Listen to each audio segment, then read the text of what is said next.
అప్పుడు మొత్తం గుంతలేక మీరు ఎప్పుడైనా సెక్యూరిటీ గట్టి వెళ్తారా?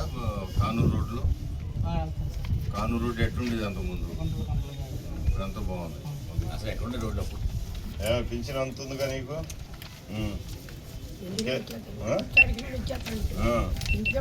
అదే ఇంటికి వస్తున్నారు, మేమే ఇస్తున్నాం నీకు వచ్చి. మామకి చెప్పు వచ్చామని. పట్టుకోండి. ఇంకా 9వ డివిజన్లో మరి మన ఎమ్మెల్యే గారు గజ రామ్మోహన్ గారు వచ్చి వెళ్ళడం జరిగింది. మరి మన వాళ్ళు 4 బ్యాచ్లుగా మరి చెనిపాటి గాంధీ వాళ్ళ సతీమణి మాజీ కార్పొరేటర్ మేమంతా కూడా బృందాలుగా ఇంటింటి కార్యక్రమంలో 2 ఏళ్ళు సంక్షేమం నమ్మకం ఈ విషయాల మీద సంక్షేమ పథకాలు అందుతున్నాయా లేదా, ఏ ప్రభుత్వం అయితే మనకి ఈ కూడం ప్రభుత్వం అధికారంలోకి వచ్చిన తర్వాత మనకి 12 రకాల సంక్షేమ పథకాలు ఇస్తున్నాయి. వివిధ రకాలు దేనికి ఎలిజిబిలిటీ ఉండే వాళ్ళకి అవి అందుతున్నాయి. అవన్నీ కూడా డోర్ టు డోర్ క్యాంపస్ జరుగుతుంది. దాని భాగంగా మేమంతా కూడా మరి ఈ ఉచిత పథకాలు ప్లస్ ఈ రాష్ట్ర అభివృద్ధి కోసం చేసే పనులు ఇవన్నీ కూడా మరి ప్రజలకి వివరిస్తున్నాం. దీని మీద అందరికి కూడా ఆల్మోస్ట్ 80% అవగాహన ఉంది.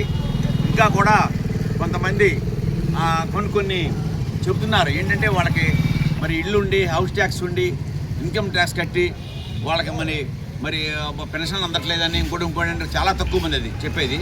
మరి వాళ్ళకి అవగాహన కల్పిస్తున్నాం మేము.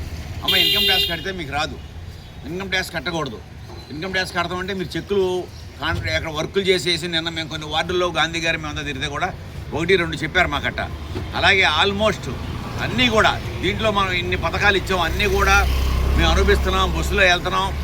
మరి అలాగే మేము గ్యాస్ బండ్లు తీసుకుంటున్నాం. మరి మా ఇంట్లో మా పెద్దవాళ్ళకి ఇక్కడ పెన్షన్ వస్తుంది అని ఆల్మోస్ట్ ఎక్కడా కూడా ఎలిజిబిలిటీ ఉండి కంప్లైంట్ పెట్టిన వాళ్ళు లేరు. ఆ విధంగా ప్రభుత్వం ఆదేశానుసారం మరి మేమంతా కూడా ఇలా బృందాలుగా విడిపోయి దీని గురించి ప్రజలకు వివరిస్తున్నాం. మరి అలాగే ఇప్పుడు మన చైర్మన్ షబ్లీ గారు వచ్చారు. మరి ఎమ్మెల్యే గారు కూడా అర్జెంటుగా ఇప్పుడు మీటింగ్ కలెక్టర్ గారితో వెళ్ళారు. వారు కూడా మరి సొసైటీ చైర్మన్ మన ముఖ్య కార్యకర్తలు ఎప్పటి నుంచో కూడా చెనిపాటి గాంధీ గారికి వెన్నుంటి నడిచే వాళ్ళందరూ కూడా నిన్న మరి బృందాలుగా విడిపోయి ఈ కార్యక్రమంలో పాల్గొంటున్నాం. ఇది దిగ్విజయం చేయాలని అందరికీ తెలియపరచాలని నేను మనస్ఫూర్తి కోరుకుంటున్నాను. జై తెలుగుదేశం. అడ్డంగా పెడతా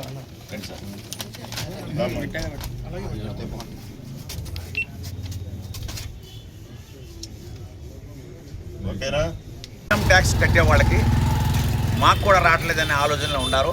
మరి యాక్చువల్గా ఈ సంక్షేమ పథకాలు అన్నీ కూడా అట్టడుగు వర్గ వాళ్ళకే అని ఆదేశించడం జరిగింది. మరి దాని ప్రకారం మేము వాళ్ళకి వివరిస్తున్నాం. అమ్మ మీది ఇన్కమ్ ట్యాక్స్లో ఉంది, మరి ఇన్కమ్ ట్యాక్స్ కట్టిన వాళ్ళకి ఇది వర్తించదు అని మేము వివరంగా చూడడం జరుగుతుంది. అది కూడా మనం చెప్పాల్సిన అవసరం చాలామందికి తెలియదు. ఆ విషయం తెలియకపోవడం వల్ల మేము అట్టడుగు వర్గాలకు ఉద్దేశించిన పథకాలు మాత్రమే ఇవి, ఇన్కమ్ ట్యాక్స్ కట్టే వాళ్ళకి ఇది వర్తించవు అని మనం చెప్పడం జరిగింది. జై తెలుగుదేశం, జై కూడం ప్రభుత్వం.